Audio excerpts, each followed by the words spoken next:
Isso aí. Ó, agora tá gravando oficialmente. Então hoje é dia 4 de maio de 2021. A gente tem a Daiane com o caso do Rodrigo, né? Um caso real, assim, que um dos professores aqui presentes atendeu o caso, né? Então, a gente vai ter aí a pessoa que fez o atendimento na sessão, o que engrandece muito. Muito mesmo. Então, é uma sessão, é a mais especial de todas. Porque a gente vai ter um caso com a pessoa que atendeu do lado. E obrigado pela disponibilidade de ceder o caso e da Daiane de se aventurar aqui, passar pelo nosso bullying, pela nossa agressividade aqui, estudantil, entendeu? Nessa terça-feira à noite. Tá todo mundo aí, Temes, Breno, não sei se o Todo Marco mundo. tá aí também, Luciano, então o Tô time tá todo aqui. completo. Tá dando pra me A ouvir? gente simula a vida real só. Bullying pra galera entrar cascuda na vida real. E pra gente se divertir também, né? Aí o Marco tá aí também. Olha, o Marco abriu a câmera agora. Que beleza.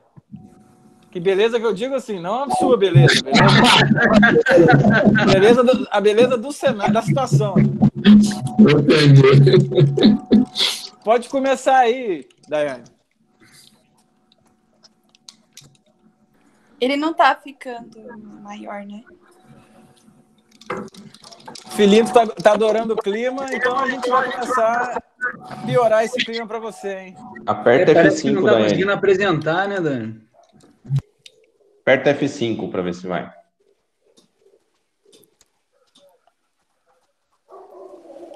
Ou clica ali do lado do 91%.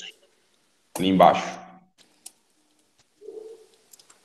Não, Já tentei, não foi nesse. talvez tenha que fechar aquela aba lá da esquerda lá, o PowerPoint, Pode ser receber também. arquivos a seguir. Fecha aquele trem ali. Isso. Agora aperta para apresentar. Vamos ver se vai. Foi? Pior que já tá tudo apertado, né? Não. Tá muito esquisito. Tenta desapertar os outros aí. Vê se... Ou se não, Daiane, na hora de apresentar a tela, em vez de você pôr janela, você pôr... Se bem que se pôr sua tela inteira ia dar, né? Ô, Daiane, põe para apresentar primeiro, aí depois você compartilha a tela, entendeu? Não compartilha o PowerPoint, você compartilha já da apresentação, tenta. e fecha já essa janelinha aí de slides aí pra gente não ver quais são os próximos. Deixa eu tentar, então.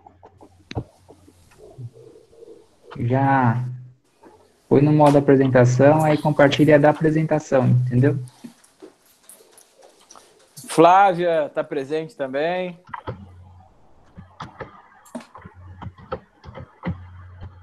Deve estar tomando vinho,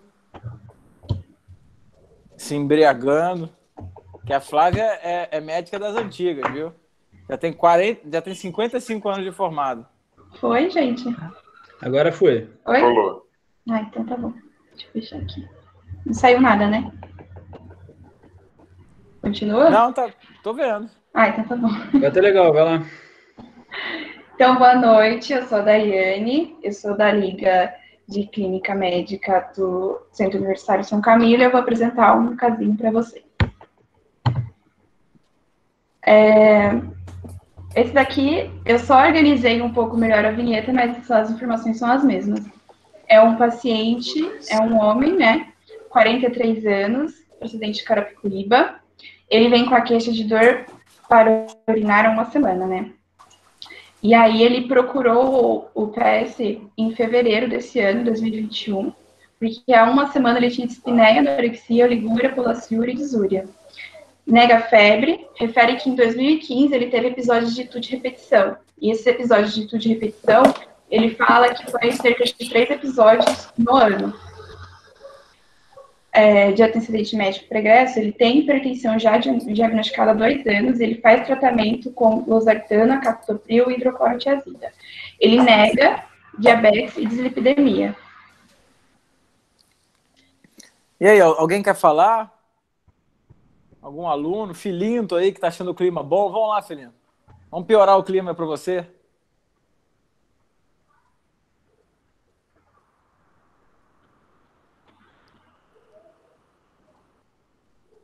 Ô, Ronan, abre o áudio aí. Eu gostei da frase que você falou aí.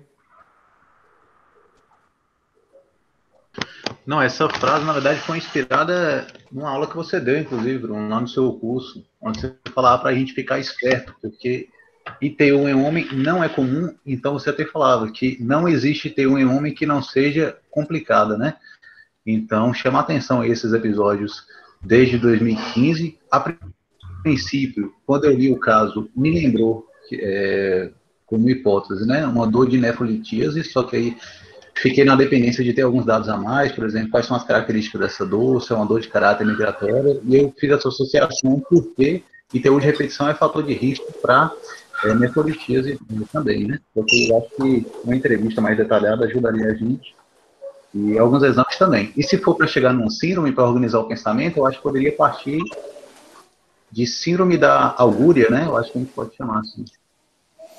Então, cara, eu acho que sintoma urinário em homem é muito estranho. De 43 anos, então, é um negócio que não é para existir, cara. Isso aí acende o alerta aí, porque tem treta no negócio. Só para complementar o que o Ronan falou, né? Realmente, esse paciente, além do sintoma, a suspeita de um ITU em homem ser realmente uma hipótese realmente alarmante de início, o quadro clínico do paciente, quem é ele, realmente é um quadro limpo, né? Se a gente for ver, é um homem de 43 anos, só que tem hipertensão, né? E usa 3 medicamentos. O único problema em potencial aí que me vem à mente é o fato da associação entre um IECA e um BRA, que poderia justificar uma hipercalemia, mas não cursaria com esses sintomas. Aí, quando o quadro clínico dele é apresentado, né? Ele de início apresenta sintomas essencialmente urinários, como a disúria, polaciúria e a oligúria, sendo que a oligúria aí me levanta a hipótese ou suspeita de uma presença de uma lesão renal aguda, por exemplo, mas aí é algo que necessitaria ser mais detalhado, né, tanto durante a entrevista quanto no exame físico, através de exames suplementares. Mas uma coisa que me vem à mente é essa descrição da dispneia. Isso me soou um pouco estranho e me faz levantar o alerta para possibilidade de alguma doença multissistêmica, que nesse caso, por exemplo, poderia me faz lembrar, né, de algumas doenças autoimunes, ou seja, isso seria uma outra hipótese que eu utilizaria nesse meu arsenal da pesquisa, como, por exemplo, aquelas síndromes que causam a síndrome do pulmão-rim. Por mais que o paciente só apresente essa dispneia, ou seja, a caracterização dessa dispneia também seria necessária para fortalecer essa hipótese. Então, diante disso, eu ficaria com um diagnóstico sindrômico, como o Ronaldo falou de augúria, eu também seguiria esse raciocínio de um síndrome urinária, pensaria numa disúria. De anatômico, eu levaria em conta a questão urinária, mas a questão pulmonar também me levantou um alerta. E no que diz respeito ao que fazer com esse paciente, né? De início, eu não ficaria muito certo em internar um paciente como esse. É uma dúvida, uma pergunta que eu fiquei em dúvida, internaria ou não. Eu acredito que com esses dados não, investigaria para a partir daí avaliar. E de exames que eu pediria era a análise da função renal, um EAS, associado a um hemograma e também um raio-x de tórax. Então, a questão de internar vai depender muito também dos sinais vitais, né? E de alguns outros dados. Alguém mais quer falar, cara? Alguma coisa?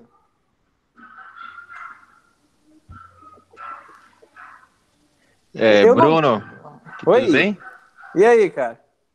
Quem fala é João, sou da Clínica Médica aqui em São Paulo, tudo bem? Pô, mas tá em direção Luiz Amaral, bicho? Que João é esse aí? É erro do meu login aqui que eu coloquei, não, então tá. Desculpa. Até pensei que você era o diretor da sessão clínica, não sei. Não, só não. Quem sou eu, né? Então, assim... E aí, você já é clínico, então? Sim, já fiz clínica já aqui em São Paulo. Que legal, cara. Então, assim, no caso desse paciente, uma coisa que chama dele a atenção é que ele tem um quadro de que, se for realmente uma ITU, é uma ITU de repetição que ocorre há pelo menos aí uns 5 anos, né? Uhum. E ele já é adulto, ele já teria, no caso, desde os 38 anos, mais ou menos. Então, não seria uma coisa congênita ou uma coisa de angulação estreita da via urinária, enfim. Então, ele deveria fazer, com certeza, um estudo de via urinária de imagem, ultrassom ou tomografia. E eu não consigo ainda linkar essa questão da dispneia com o quadro urinário. Se é uma complicação que ele teve de agora e que não tinha antes, a princípio, isso, né? Uhum. Então, até onde isso tem ligação ou não, que eu não consigo achar até agora a resposta, né? Aí eu acho que vamos ver isso com o tempo, né? Na história do paciente. Pois é, cara. E essa questão da infecção urinária, eu fico curioso também se ele tratava essas infecções urinárias, né? Então, assim, crescia alguma coisa na cultura, ele tratava, entendeu? E alguém já viu alguma coisa? Eu já vi um caso parecido, mas eu queria falar depois. Alguém já viu alguma coisa assim? Guilherme já deve ter visto, talvez. Eu já vi, hein? E aí, então fala aí, cara. Ah, não, você viu o caso. Viu o caso, pô. Não, aí não, cara. O que eu já vi, cara, o que eu vejo de infecção em... Cara, assim, é a história que a gente fala sempre, né, Bruno? O homem não pode ter infecção urinária. A gente fica até repetitivo, fica chato, mas é pra vocês aprenderem, cara. O homem não é para ter infecção urinária. Sempre achem estranho. Cara, sempre chega doente no meu consultório com...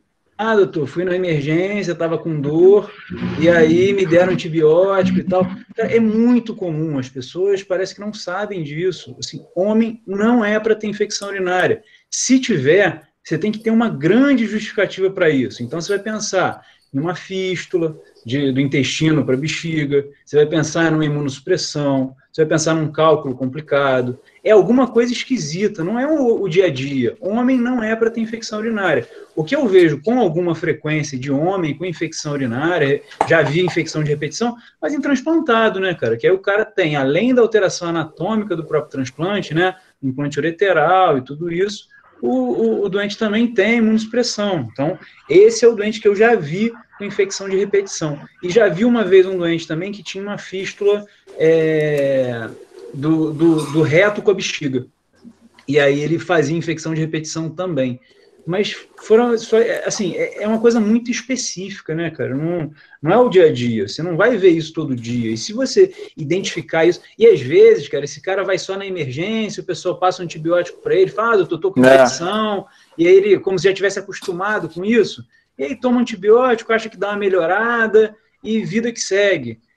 Então, assim, é um doente que você tem que investigar direito. Às vezes o doente chega lá e fala, não, tem infecção há um tempão. Aí você vai ver, e a cultura? Não tem uma cultura acolhida. Então, assim, esse doente você tem que documentar muito bem a infecção, tem que documentar muito bem a imagem da via urinária, porque, assim, a impressão que eu tenho do caso é que vai ser um quadro de doença renal, alguma doença renal, talvez glomerular, talvez já um doente crônico, difícil saber só pelo esse início, mas que vai aparecer durante o desenrolar aí dos exames que a gente vai pedir. Mas essa é a sensação que eu tenho. Isso não é infecção urinária, pô. O cara, ainda mais com história de infecção de repetição, pô, isso é muito estranho. Não é, né? Pois é, eu já vi, cara. Aí, olhando esse caso assim, eu lembro que o que me chama a atenção desse caso é ele começar com sintoma urinário irritativo, né? Então, um cara que começa 5 anos atrás com sintomas urinários irritativos e falando que está tratando infecção urinária de repetição. Um primeiro ponto, eu fico muito curioso para saber o EAS dele, se tem piúria, ou se é um EAS limpo. Eu acho que isso aí é um ponto muito importante. E eu já vi um cara com tuberculose, cara, geniturinária. Nunca vi. Mas o que é esquisito, que tuberculose... Na época eu fiz uma revisão grande, e eu lembro de 2 coisas. Tuberculose extrapulmonar, em 50% dos casos, cursa com tuberculose pulmonar junto, talvez justificasse a dispneia, mas tuberculose raramente dá disfunção renal, né? O cara não faz insuficiência renal crônica por tuberculose. E essa oligúria eu tô achando esquisita, né? Mas, de qualquer maneira, eu tô dando uma carteada, tá? Eu tô aqui falando com base no que eu já vi, não é com base em probabilidade. Mas, sem dúvida, a hora agora é da gente passar pelo inferno, né? Lá ver o capeta mastigando Judas, Brutus e Cássio, né? Porque pode ter alguma coisa que te traia. Com certeza um anti-HIV, né? Eu pediria uma ureia, uma creatinina, uma imagem dele, do sistema geniturinário, tem as alterações compatíveis com tuberculose, um HIV e um EAS, cara. Eu ficaria muito curioso de ver o EAS desse cara, sabe? Eu pedi uma cultura também, eu saberia se ele tem uma cultura prévia, né? Pelo menos uma cultura prévia positiva, cultura como é também. Que é isso, né? O problema é que às vezes o pessoal trata a leucostura como sintoma de infecção urinária, né? Às vezes não, então, todo dia, cara, toda hora. Então não é incomum esse paciente essas itus de repetição, às vezes é uma glomerulonefrite que ele tem, alguma coisa assim. Muito comum, cara. Muito comum. O que chama atenção é o sintoma irritativo. Exatamente. A disúria.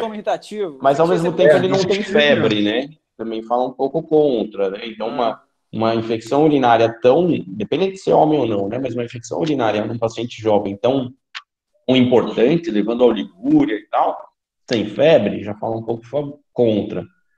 Agora, essa anorexia, essa dispneia, de repente ele já está fazendo uma insuficiência renal aguda, né? Com uma uremia da anorexia, essa dispneia por congestão, já que ele está oligúrico. Então, eu acho que é bem no que vocês falaram. Aqui em São Paulo, a gente pede urina 1, não é AS, né? Não sei porque é urina 1, porque nunca pedi a urina 2, mas é assim que a gente chama, né? Uma função renal, ureia creatinina, uma imagem desse tórax, um raio-x, seja para a gente ver se tem congestão. Lembrar que em homem também prostatismo é algo que pode dar esses itus de repetição, embora muito jovem, 43 anos, né? Mas um toque retal aí também não estaria errado, não faz parte do exame físico. E eu acho que seria por aí, eu não acrescentaria. TB renal também sem febre, eu acho que fica um pouco menos provável, né? Mas é uma coisa que tem que pensar sim, sem dúvida. Não, só uma coisa que às vezes dá sintoma irritativo também, dor, corrimento e tal, é uretrite, né? E aí você vai pensar em DST, às vezes o quadro vem meio esquisito, meio confuso, assim, com isso, né? Então tem que lembrar disso também. Mas eu acho que vai ser, assim, eu acho que o pensamento está muito bem encaminhado, né? A gente vai fazer imagem, vai fazer exame da urina e exame de sangue para avaliar a função renal. Eu acho que ninguém pensaria em alguma coisa muito diferente disso, né? Para começar. E só um adendo aqui, senhor, nesse slide. Aqui em Minas Gerais a gente fala urina rotina, tá? Urina rotina aqui. Urina rotina aqui. Então, vocês... Aqui. Mas só um adendo em relação às medicações. Quando pergunta em relação ao BRA inibidor de ECA, isso é clássico, porque o captopril a gente não utiliza mais como medicação de antipertensiva pelo fato da farmacologia dela. Você teria que usar o captopril para ele ser realmente efetivo de 6 em 6 horas. Você não prescreve nenhum remédio de 6 em 6, estourando de 8 em 8. Então, o captopril ele é utilizado para você baixar alguns níveis pressóricos em algumas situações, mas o uso do captopril para controle de hipertensão, definitivamente não. Tem alguns trabalhos que mostram essa associação para você proteger o rim lá em relação a proteinúria, essas coisas, mas assim, também muito fracos, né? Então, o que me leva a crer nessa situação aí é um paciente que tem as prescrições que vão passando em médicos, vão recebendo as prescrições, não tiram ou não falam direito qual remédio estão tomando, associa outro, aí não tem alguém tomando conta, entendeu? Essa que é a minha impressão no primeiro momento. Pode seguir aí?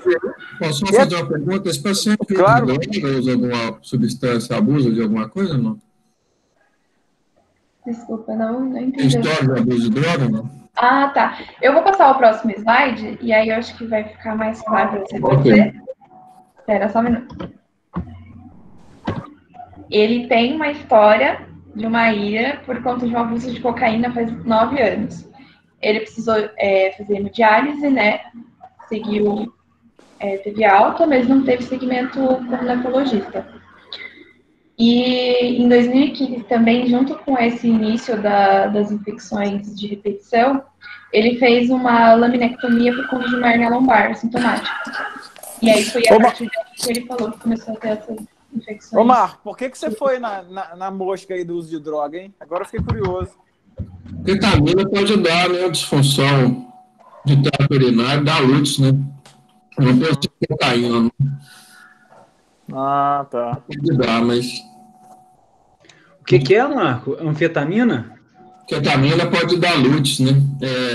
Sintoma urinário baixo, né?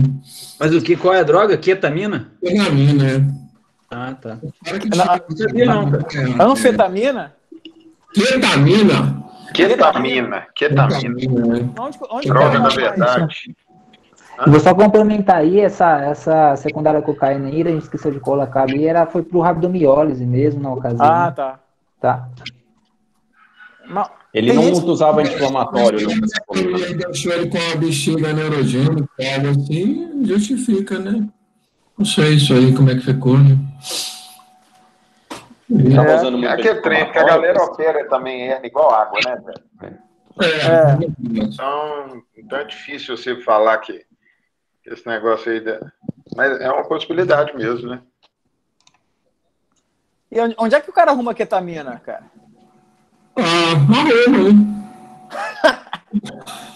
Põe no Google. Eu tô sendo meio ingênuo, é verdade. Arruma. Pode seguir. Esse troço, cara. Ele é dia feliz e cheiro, né?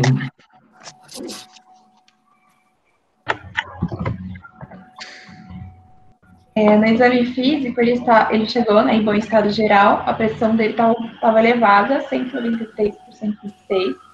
A frequência cardíaca estava 84 e estava febril e eupneico.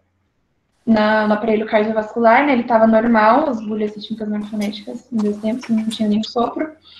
E no pulmonar também não tinha nenhum ruído adventício, estava com murmúrio vesicular presente bilateral. No abdômen tinha uma alteraçãozinha, ele era plano, né, hemiceromegalia, mas ele tinha dor à palpação profunda na fossa ilíaca direita e na esquerda, mas a descompressão brusca deu negativa. E as extremidades também estavam sem edema, os periféricos palpáveis, inclusive estavam livres. Não tinha turgência jugular, nada, né? Não tinha não, viu, Bruno? Eu deixei assim, elas pegarem bem o que estava na chegada, né? Exatamente estava descrito. A gente viu esse caso na enfermaria depois. O exame da chegada dele estava assim descrito, eu não quis modificar muito, que no dia da chegada não fui eu que vi. Então a gente pegou, mas não tinha relato de urgência, não. É curioso, né? O cara tem só uma hipertensão e, apesar da dispneia, não tem nenhum sinal no exame físico que direcione para uma doença de origem cardíaca ou pulmonar, né? Também está em bom estado geral. Se tivesse dispneico, eu ia pensar, de repente, ele está fazendo uma acidose, né? Já que a gente pensou em insuficiência renal, né? E aí a dispneia justificaria não pela congestão, já que o fluxo pulmonar está limpa, mas ele está eupneico, né? Pois é. Sem edema nenhum mesmo, sequinho. Sim, estava escrito assim. Tá. Tava sem edema lá na chegada. Pode seguir, a gente mantém nossos pedidos, né? Sim. Vamos ver se a gente tem os exames que vocês querem. Aqui os laboratoriais, tem sim alguns que vocês querem, e aí tá em destaque os mais importantes que tá alterado. E aí, respondendo a pergunta do professor Fábio, a gasometria venosa, deu esse pH e esse BIC, que pode, uma citose, né? Tem o PCO2 dele? Desse gaso, você sabe? Bom, é venosa, né? Não vai adiantar. Sabe se ele estava lavando muito. Ele estava com um PCO2 de 30, né? Mas era venosa, né? Mas tudo bem. Tem acidose. Era venosa. E essa dor dele, espontaneamente, ele não reclamava da dor, né? Não, era um desconforto a palpação no abdômen, mas não era uma dor referida. E a gente, como eu falei, a gente pegou bem exato a historinha da chegada. Eu imagino, como o Fábio tinha sugerido, essa dispneia tem sido descrita como dispneia, mas talvez mais uma astenia, algo parecido próximo disso, sabe? Já se afastou muito do que eu já vi, do caso de tuberculose que eu comentei, né? Que é um cara em franca insuficiência renal, né? E aí o diagnóstico sindrômico agora é uma insuficiência renal. Faltou o exame de urina, né? Seja qual o nome for, faltou ele.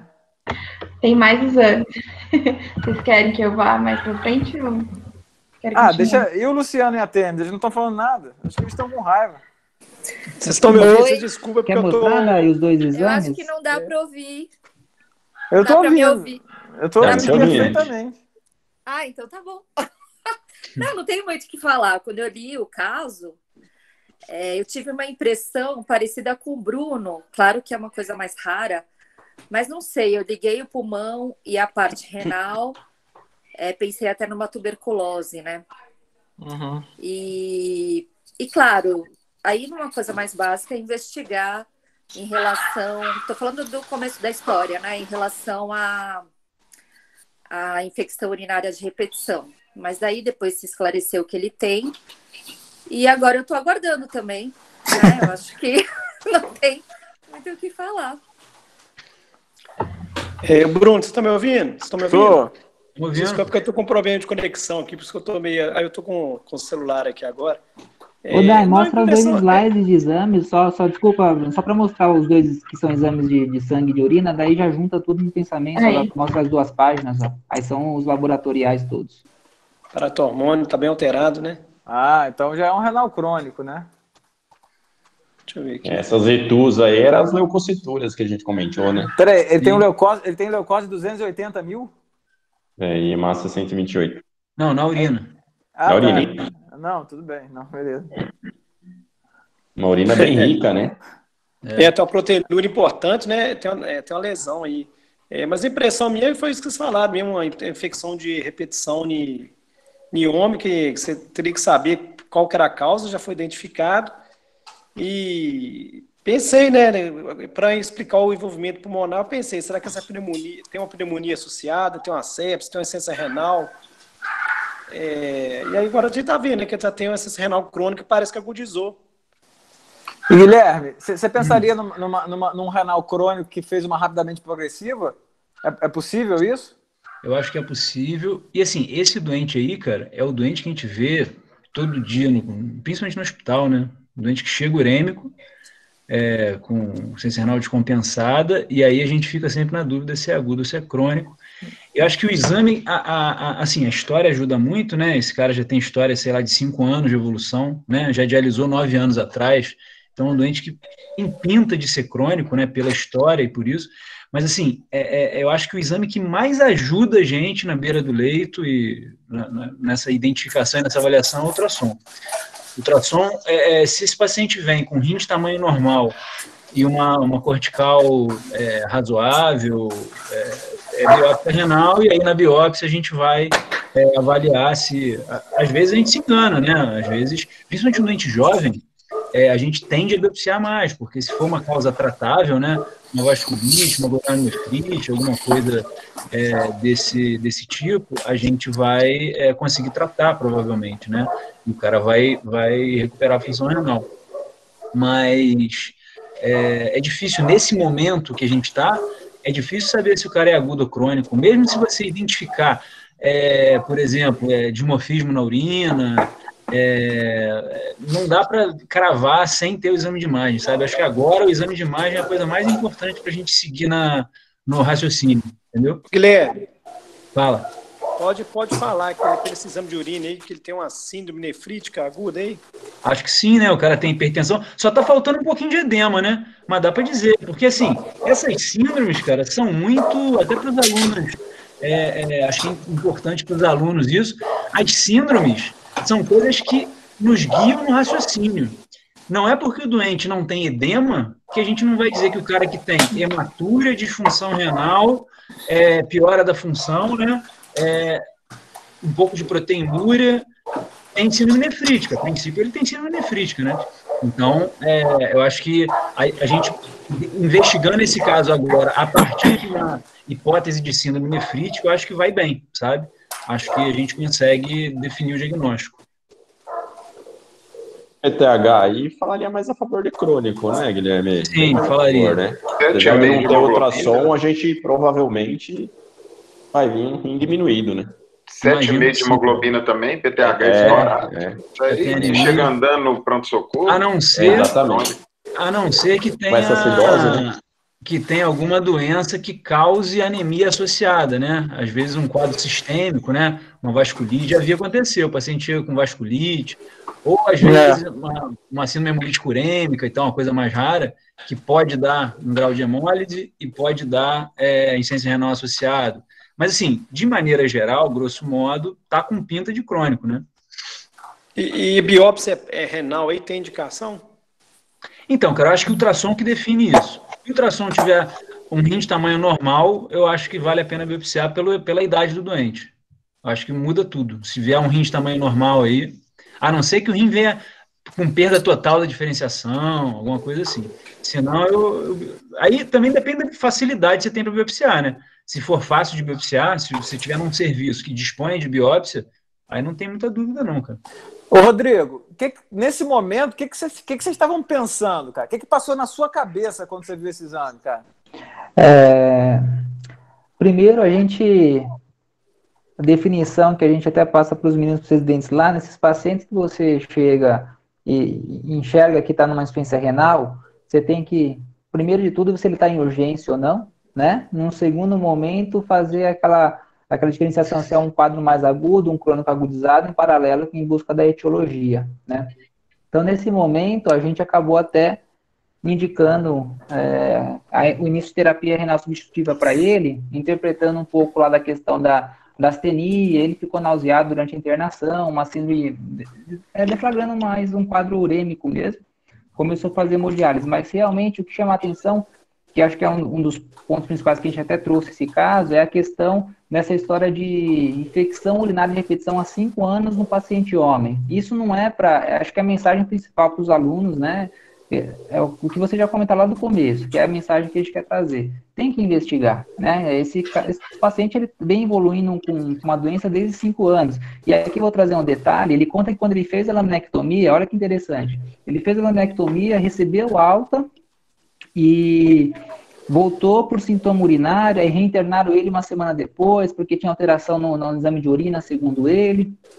Acabou ficando mais um tempo internado, tomou antibiótico, foi para casa de novo. E desde então ele tem esses sintomas e apresenta esses 3 episódios de repetição por ano, mas as futuras a gente até pediu para trazer alguns dos exames para a gente ver crescimento, para tentar guiar tratamento, e isso ele não conseguiu trazer para a gente em nenhum momento.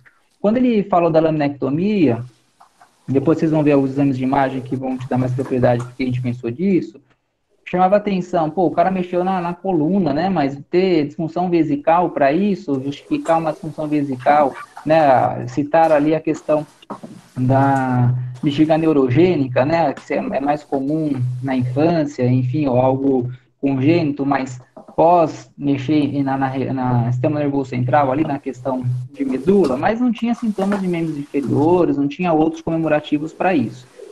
Foi aí que a gente prosseguiu a investigação com os próximos exames que vão aparecer aí no meio do caminho. E aí é isso que a gente também ficou angustiado. Será que é uma nefrítica? Chegou hipertenso, mas não tinha um edema descrito ali, surgiu esse PTH super alto, com anemia, né? A anemia também fala a favor de uma doença já mais avançada, né? Deficiente de eritropoetina. Então, eu comento com os meninos que, para ajudar a definir entre agudo e crônico, o PTH e a anemia falam muito a favor de ser algo mais crônico, né? Não é exclusivo, principalmente a anemia, mas fala a favor. Então, os próximos exames que a gente solicitou de imagem para ajudar a desvendar o caso, eles foram bastante importantes. E, Rodrigo? Oi, Temis. Oi, tudo meu bem? amor. Saudades.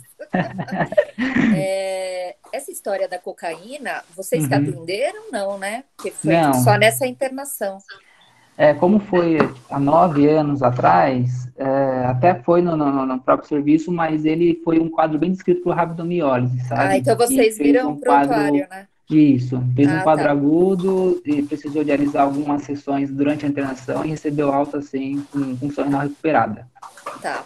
Isso foi até antes da história da laminectomia, e depois disso, infecções de repetição. Tá. Posso perguntar uma coisa?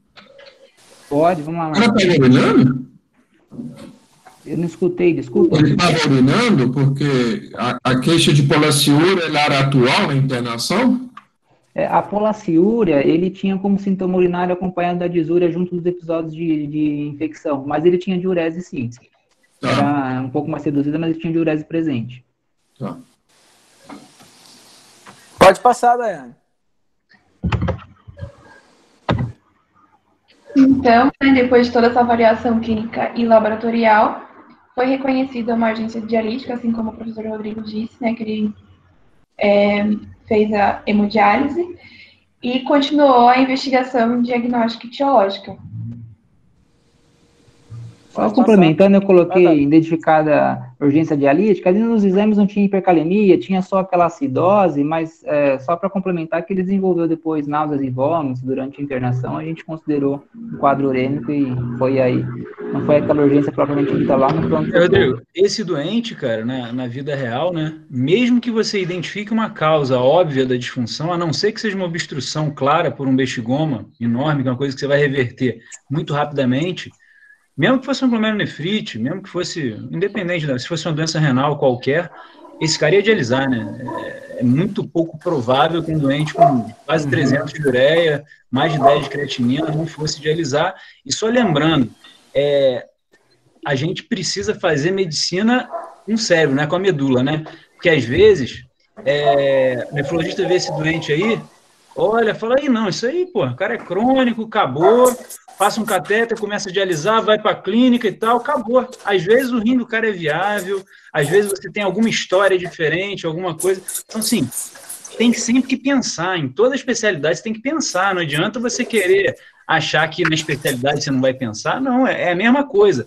Sempre, a nossa capacidade de achar os casos estranhos e tentar entender o que aconteceu é fundamental para a gente tomar as decisões com os doentes. Ô Guilherme, até agradeço o comentário, porque é um negócio realmente importante também, que eu acho que a gente cobra, somente dos residentes lá também, é isso daí, porque ele era um paciente que facilmente entraria para hemodiálise e segue o jogo. Da mesma forma como a gente recebe alguns pacientes lá, já dialisando muitas vezes, e você vai questionar, é hipertenso ou diabético? Não é. Pô, já perdeu mais de 90% das causas dele começar a dialisar. Bora ir atrás, ver por que esse cara perdeu o rim. Às vezes são doenças sistêmicas que ele vai ter repercussão mais para frente, sabe, né? Então, uma doença reumatológica, enfim, que pode mais para frente trazer outras complicações e às vezes passa, né? Isso aí, cara. Pode seguir, Daiane. E aí, o ultrassom de aparelho urinário que vocês queriam teve a conclusão de nefropatia bilateral com urétero e hidronefrose. Bilateral importante, bexiga com material denso que pode ser causa de obstrução. Nossa Senhora. Vixe, Maria. Agora, que material é esse, cara? Guilherme, você que tem que saber, cara. Você que fez nessa. Será que pode ser um cálculo coraliforme, não? Tem infecção. Porra, mas ele vai bexiga, cara. Não, eu acho que pode ser um cálculo de bexiga, mas assim, alguma coisa obstruindo ali o ósseo ureteral, né? Uma que esquisita, viu?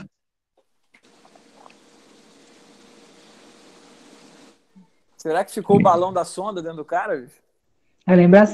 É sempre, ultrassom é sempre examinador dependente também, depois a gente vai ter informação da tomografia, mas acho que tem as informações, acho que do tamanho, do rim, da espessura, acho que é importante destacar aí também, né? Sim, sim. Pode passar, Daiane. O Fábio falou coágulo, né? Às vezes pode mesmo também, né? Dessa característica material. Então, assim, rapidinho, só para definir, esse doente tem uma nefropatia obstrutiva, né? Para ficar claro para todo mundo. O que fez o doente perder o rim, a princípio, foi essa obstrução aí, né? Então, tem que tentar agora identificar, saber o que causou essa obstrução, né? E aí, provavelmente, vocês prosseguiram nos exames para identificar isso, né? Mas essa perda da relação córtico-medular já é um rim crônico também, né? Sim, isso já é rim crônico. Crônico que agudizou, né? Sim, né? Sim, muito provavelmente.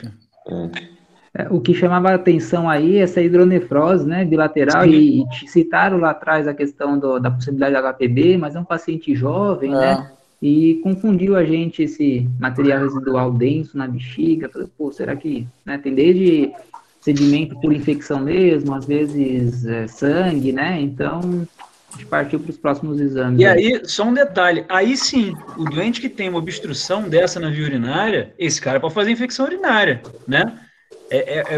Mas é outro caso, né? Depois que você vê o ultrassom do doente, o caso muda completamente. Agora eu acho que esse doente pode até ter alguma infecção urinária aí.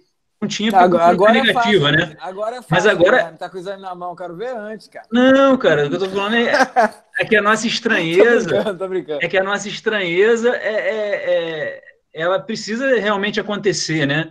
Com esse exame aí, a coisa muda um pouco. Se eu já sei que o doente tem isso, e aparece com queixa de infecção urinária, ou infecção urinária, beleza, pode ser. Agora, não no começo, né? Mas, Guilherme, nunca fez ultrassom com infecção urinária de repetição? Eu acho que ele nem acompanhava direito, Temes. A história dele é muito assim, não, parece... concordo, mas olha que coisa estranha, né? Porque, muito. Assim, sem dúvida, o doente não foi feita a semiologia correta da investigação da doença dele, né? Pois é. A gente sempre fala isso aqui, e vai ficar gravado, né? Eu não estou criticando ninguém que viu o doente, não estou... ninguém que viu, até porque tem um chefe meu que fala isso. A ferramenta mais poderosa da medicina é a gente olhar para trás. Você pega o caso aqui, vai olhando para trás e identifica tudo que aconteceu com o doente. Aí é mole. Agora, só que assim, a gente tem que estar atento para não deixar de fazer essas coisas e não pular as etapas, né? Verdade. Segue aí, Daiane. Vamos agora ao próximo exame de imagem. Foi feito uma tomo, né, de abdômen e pelve, e aí tem essas fotos aqui. Tem mais outras, mas posso passar ou vocês querem analisar essa primeiro? Não, tem uma hidronefrose e tem parece ter cálculo também, né? Então, é a fase tardia, é o contraste. É a fase tardia. É a fase tardia. Tá. Pode passar. Não tá aquela pelvisona também, né, Guilherme? Tem dilatação, né? Mas assim, podia estar maior. Já vi maior. Imagem do parênquima renal aí. Estranho, hein? Parece calcificado, né? Captando com captação do contraste. É captação do contraste. Mostra ali, Dai. Põe o mouse ali, ó, naquela bolinha branca ali. Mais pra cima. Aí, seu mouse. Outro lado. Isso aí. Isso aí é uma imagem de captação periférica de contraste ou é um detalhe do esvaziamento do rim só? É provável, eu não sei se eu estou entendendo bem, Rodrigo, você pode me corrigir, mas assim, eu acho que o cara tinha tanta disfunção renal que a única parte que estava captando melhor do rim era essa parte, então o resto do parênquima estava muito doente, não estava nem aparecendo a captação tardia. Eu imagino que seja alguma coisa relacionada a isso. Deixa eu ver se abre o microfone. Tá aberto. É isso aí. Ele é uma fase um pouco mais tardia mesmo, aparenta fazer uma captação, mas é a forma da expressão do contraste ali. Não forma como. Não é aquela fase arterial que capta como se fosse um abscesso, não é parte da excreção. Acho que no próximo tem mais uma foto, não tem? Dá mais uma ou não? Tem mais duas aí. A espessura da bexiga do cara. E o corpo estranho é essa bolinha hipodensa aí, né? Essa aí é a sonda, a ponta da sonda. Ele estava sondado na tomografia. Mas caramba, que bexiga, hein? O Rodrigo, ele melhorou alguma coisa da função com a sonda? Não. Nada? Não. Continua na terapia renal substitutiva. Ele, na esquerda, a gente consegue ver a hidronefrose mais importante na esquerda ali. Tem um ureter passando bem em cima do psoas ali. No grau de hidronefrose. E aí, com esse exame, a gente ficou angustiado, né? A gente vê isso nos pacientes de 80 anos, com hiperplasia prostática benigna, né? 70 anos, trabeculada. Às vezes, ela não está trabeculada, só espessada, né? Então, o que angustiou muito foi esse padrão de imagem junto também. E aquela história da laminectomia lá já começa mais vocês pensaram, né? Vocês fariam uma cistoscopia agora? Isso que eu ia pedir. Acho que é isso. Cistoscopia é uma endoscopia da bexiga, só para o pessoal que não sabe, né? Você passar ali e olhar a bexiga ali dentro. Pode passar, Daiane. Então o tal material que tinha na bexiga não tinha nada, né, Rodrigo? Não apareceu na tomografia, né? Depois que sondou, foi talvez sedimento, acho que residual, né? Talvez por esvaziamento mesmo, sabe? Na tomografia não escreveram nada. E aí aqui tem a conclusão. Desculpa. Não, desculpa, é porque é o laudo que a gente já descreveu aqui, né? Então, esse é interessante, interessante. tomo, né? Olha como é que o rim diminuiu. Exatamente. Eu acho que foi depois que passou a sonda. Deu uma murchada, diminuiu a pressão do sistema e o rim só tinha hidronefrose. Como diminuiu a pressão no sistema, ele diminuiu a hidronefrose e ele murchou. E aí tinha 10 centímetros, ficou com 7. Muito interessante isso. Mas eu acho que na descrição do ultrassom via o balão intravesical, viu? Se eu não me engano. Eu acho que na descrição tinha. Não sei se o cara mentiu. Será que Vê lá, Dai, volta no ultrassom aqui. Será que esse material aí é o balão? Não, eles quando tem balão, eles escrevem balão mesmo. Ah, tá. Pode finalizar aí, Daiane. Lembrar da fístula mesmo, né? Finalizar que eu digo assim, passar para desvendar o grande mistério. Vamos ver. Aí também fez uma ultrassom de próstata, né? Que encontrou dimensões aumentadas. E o PSA... Nada para isso, né? Mas nada de... Nada de emocionante, né? 58 gramas. Pode passar, Dai. E aí acho que foi o Guilherme, né, que tinha falado sobre a insuficiência renal crônica que está agudizada. E aí foi essa a hipótese diagnóstica no caso. A gente só não tem a etiologia, né? Pode passar, Dai. Ainda. Acho que pode passar, Dai. E aí a hipótese diagnóstica... Tá de sacanagem. Bruno também falou sobre a tuberculose via urinária. Não, mas eu acertei e depois eu errei, porque o caso que eu vi não tinha nada a ver com isso, não. Não, mas olha só, eu não acertei, não. Porque tuberculose raramente faz doença renal crônica. Ele fez renal crônica porque ele obstruiu. Não é a tuberculose que fez isso, entendeu? A gente pensou na tuberculose pela questão de alteração anatômica que ele tem nas imagens e os sintomas repetitivos urinários, né? E todos com as culturas negativas. Isso a gente comentou com ele, não trouxe nenhuma, e dentro do hospital todas a gente colheu algumas culturas, deixando ele sem antibiótico, todas vindo negativas. Depois da terceira urocultura negativa, a gente começou a ampliar o leque somente por alterações anatômicas nesse paciente jovem, né? A Dai vai dar algumas considerações depois, mas já adiantando. E dentro do que o Bruno falou, né? Não é comum fazer a renal crônica, mas se você evolui com essa tuberculose de via urinária não tratada, ela vai fazer quase nefrite intersticial, enfim, túbulo intersticial também. Acho que aí até o colega pode ajudar também a comentar dessa parte de nefro especificamente, né? Mas é uma das complicações a longo prazo da questão da tuberculose ali. Não é comum a gente chegar no quadro crônico, né? É aquela história. Mas chamou atenção, alteração anatômica, urina 1 sempre alterado com a leucocitúria e as culturas negativas. Tinha alteração de ureter, Rodrigo? Ele tinha só hidronefrose, ele não tinha alteração de aquele... Conta de rosário, né? Não tinha nada de rosário, ele tinha...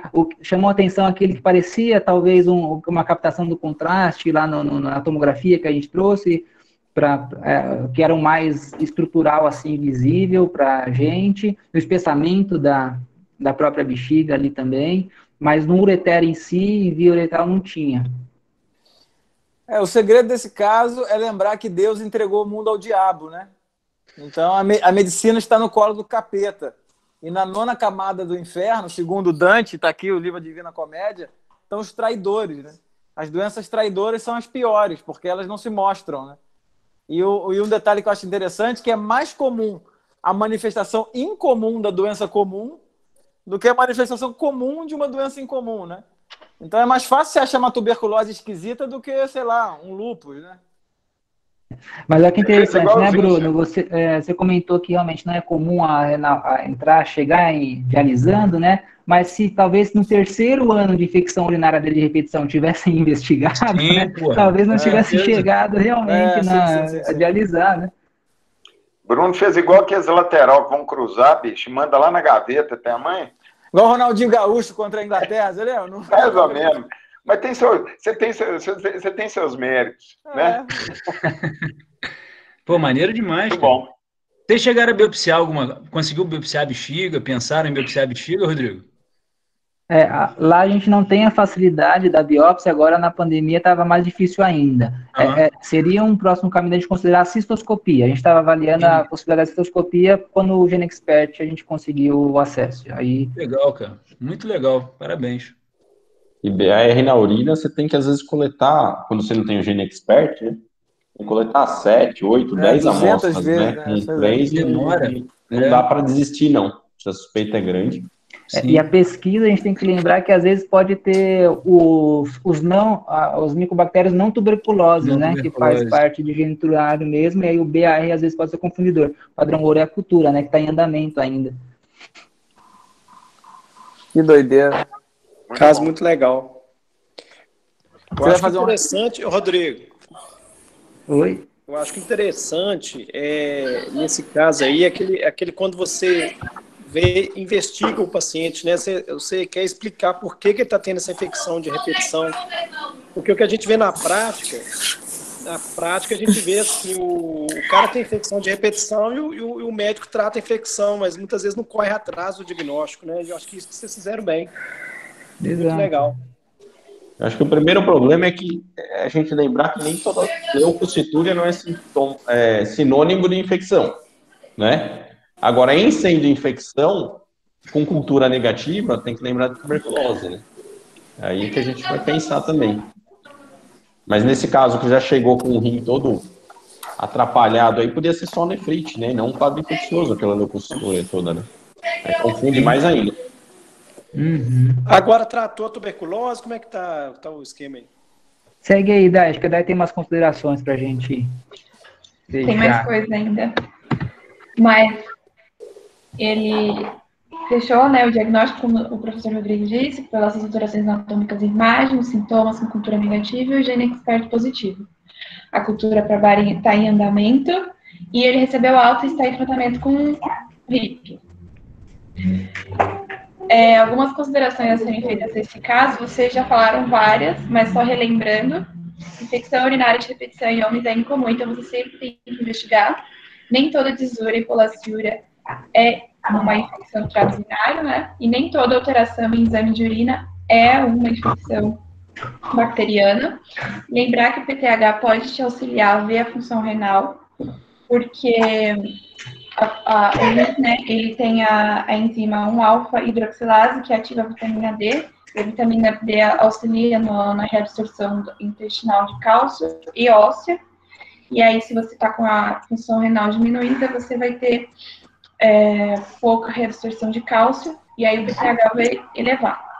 O GeneXpert é uma técnica de PCR, igual essa utilizada no Covid, com 87% de sensibilidade, e também tem uma alta especificidade, de 93% a 98%, ou seja, ele detecta o material genético do vacina. E aí, em relação à tuberculose renal, né, urinária, a disseminação ela pode ser tanto hematogênica como uma doença localizada.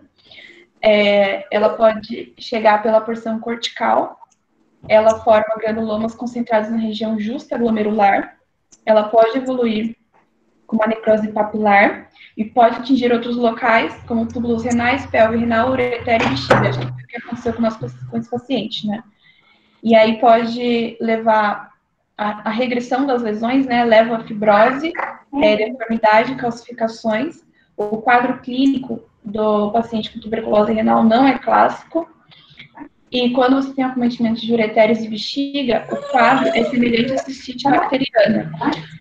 Ou seja, ele apresenta polaciúria, noctúria e disúria, que foi um dos sintomas que o paciente apresentou.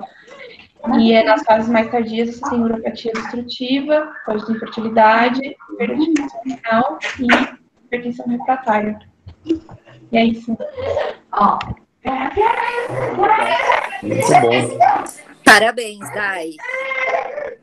Muito legal, hein? Obrigada. Parabéns, Dai. Isso aí, Parabéns, ajudou. Rodrigo. Imagina, que isso. O trabalho é todo deles, é todo deles.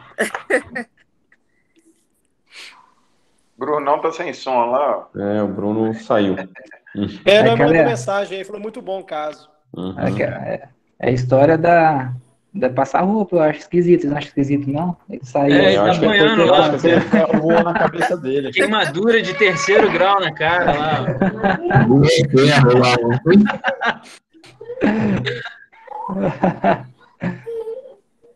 Muito bom. Pediu para encerrar aqui, né, gente? Alguma consideração a mais? Não, só que alguém perguntou aí se tem toda terça. Tem toda terça, viu? Toda terça, às 8 horas. Estamos aqui junto e tem dia que está até acabando os lugares, né? Mas é aberto. Aí se começar a ficar entupido demais, a gente tinha até conversado em ampliar, né? Arranjar uma plataforma com mais lugares. Mas podem convidar amigos, trazer gente e ficar frequente. Está cada vez melhor, né? Então, verdade. Bacana. E cada vez mais medicina, gente, a gente aprende desse jeito. A gente vai vendo os casos, vai conhecendo os casos, e daqui para frente você vai cumprimentando os casos que você conhece. Né? Você não sai cumprimentando os outros no meio da rua sem conhecer, né? Medicina é a mesma coisa. O professor Rodalinho já falava isso, né, doutor? Justamente. Beleza, gente. Tem que ver se o Bruno vai conseguir parar de gravar, porque eu acho que só ele consegue. Porque senão vai ficar gravando aí.